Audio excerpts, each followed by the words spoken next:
Masa praaksara yang juga sering disebut sebagai masa nirleka merupakan suatu masa saat manusia purba belum mengenal tulisan.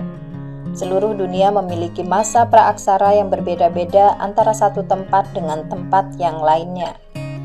Sebutan masa praaksara ada untuk menggantikan masa prasejarah yang dirasa kurang tepat karena meskipun belum mengenal tulisan, manusia purba yang hidup pada masa tersebut sudah memiliki sejarah serta menghasilkan kebudayaan. Meskipun belum diketahui secara pasti dan belum bisa dibuktikan, namun yang pasti masa praaksara dimulai sejak manusia purba mulai terdapat di muka bumi.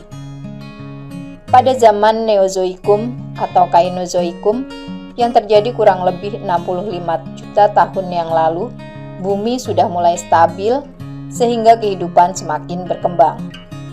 Neozoikum dibagi menjadi dua, yaitu zaman tersier atau zaman ketiga, serta zaman kuarter atau zaman keempat.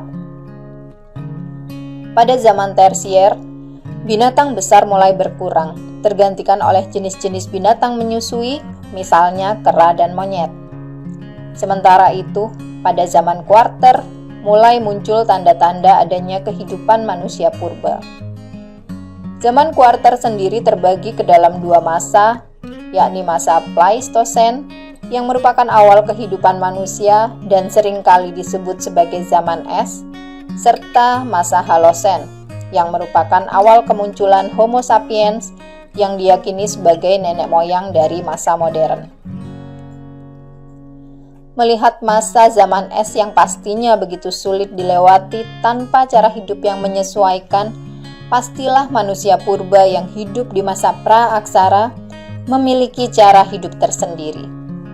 Manusia purba memiliki dua karakter khas dalam pola huniannya. Pertama, mereka memilih tinggal dekat dengan sumber air, karena air merupakan kebutuhan manusia yang amat sangat penting. Mulai dari kebutuhan jasmani hingga mobilitas dari satu tempat ke tempat lainnya. Kedua, mereka lebih memilih hidup di alam terbuka. Situs-situs purba di sepanjang aliran Bengawan Solo adalah bukti dari pola hunian ini. Hasil penelitian berupa fosil maupun artefak lainnya menunjukkan bahwa manusia purba masa praaksara pada awalnya hidup dengan cara berburu dan meramu, alias masih bergantung pada alam.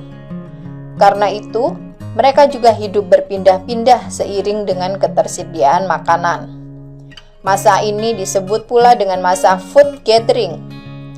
Setelah masa food gathering, mereka mulai mengenal masa food producing. Tidak hanya mengumpulkan makanan, manusia purba juga mulai melakukan kegiatan bercocok tanam untuk mengusahakan makanannya. Jika tanah sudah habis, mereka akan mencari lahan baru. Mereka mulai menebang, bahkan membakar hutan. Manusia purba masa praaksara juga memiliki sistem kepercayaan. Ada 3 sistem kepercayaan yang diyakini merupakan bagian dari masa praaksara. Pertama, animisme yang mempercayai pengaruh roh nenek moyang bagi kehidupannya. Kedua, dinamisme yang mempercayai kekuatan suatu benda dalam mempengaruhi kehidupannya. Ketiga, totemisme yang mempercayai kekuatan hewan yang dianggap suci. Semua hal ini dapat ditemukan dari hasil penelitian arkeolog baik berupa fosil maupun artefak.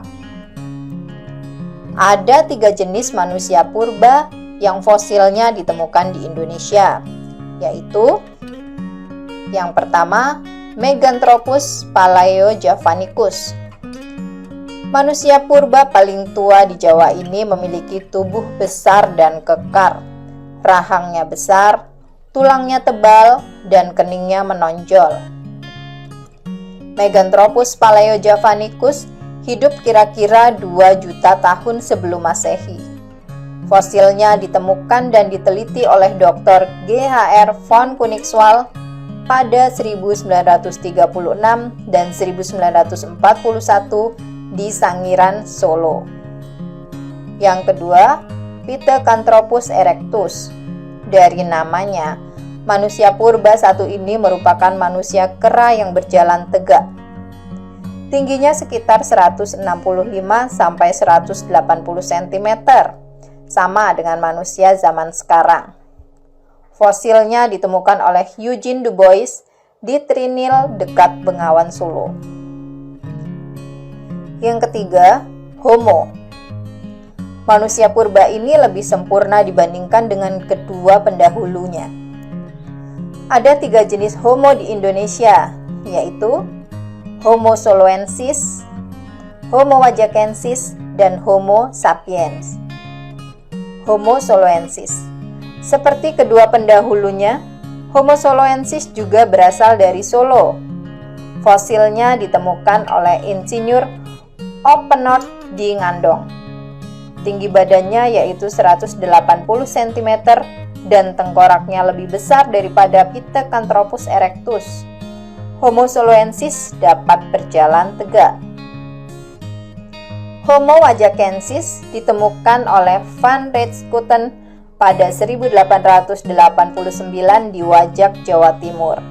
Manusia purba ini memiliki tinggi badan yang berkisar dari 130 sampai 210 cm dengan tengkorak yang lebih bulat.